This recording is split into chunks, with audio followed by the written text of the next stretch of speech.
บ้าจะมีสู้วางพอนมาแต่ตอนนึงเหลืองแต่ตอนคอนซัลท์ว่าnhómមានទទួល consult ទៅលើ Customize Dashboard Reporting Management ដោយប្រើ Microsoft Power BI ហើយតាក់ទងដំណើរការនៃការ consult នេះគឺខ្ញុំទទួល consult ទាំងការបង្រៀនទាំង idea ក្នុងការធ្វើប្រើប្រាស់ឬក៏មានទទួលធ្វើផងដែរបាទចំពោះអង្គភាពស្ថាប័នក្រុមហ៊ុនផងបងប្អូននៃអង្គការហ្នឹងបាទហើយតកតងនឹងទិន្នន័យបាទទិន្នន័យគឺយើងប្រើប្រាស់ទិន្នន័យ open source ដែលយើងអាច download ចេញពីក្នុង Google អីផ្សេងបាទតើអញ្ចឹងតកតងទិន្នន័យគឺយើងអត់មានប៉ះពាល់តែលើទិន្នន័យរបស់អង្គភាពស្ថាប័នក្រុមហ៊ុនអង្គការរបស់បងប្អូននេះទេតើអញ្ចឹងទៅនៅពេលដែលដំណើរការដូចជា training ឯជាដើមបាទគឺខ្ញុំនឹង share ទិន្នន័យទាំងអស់នោះទៅកាន់សិក្ខាកាមដែលគាត់ត្រូវការប្រើប្រាស់យកទៅធ្វើ dashboard reporting ហ្នឹងបាទ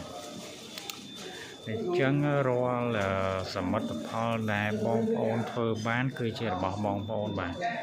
គឺខ្ញុំអត់មានអីត្រូវការអីទេបាទហើយខ្ញុំលក្ខណៈខ្ញុំបង្រៀនអីនេះ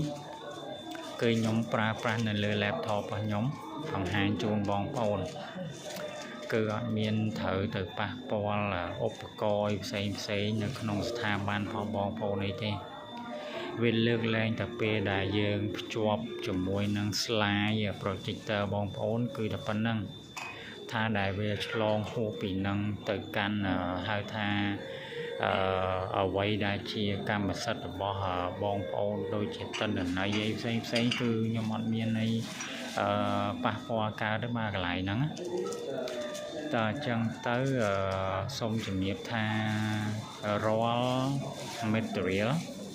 ដែលយកទៅធ្វើការជាមួយបងប្អូននេះគឺទិន្នន័យគឺជាលក្ខណៈ open source បើថាខ្ញុំទាញចេញពីក្នុង Google អីជាដើមឬក៏ជា open source website ណាមួយដែលគេ open ជា public ទេបាទ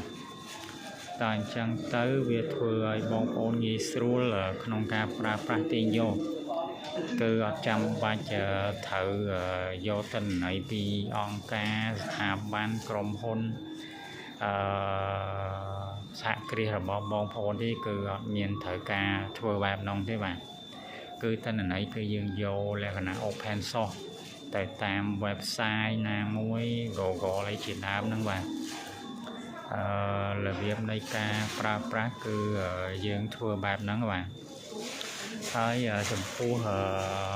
រាល់សមិទ្ធផលដែលបងប្អូនធ្វើហ្នឹងគឺជារបស់បងប្អូន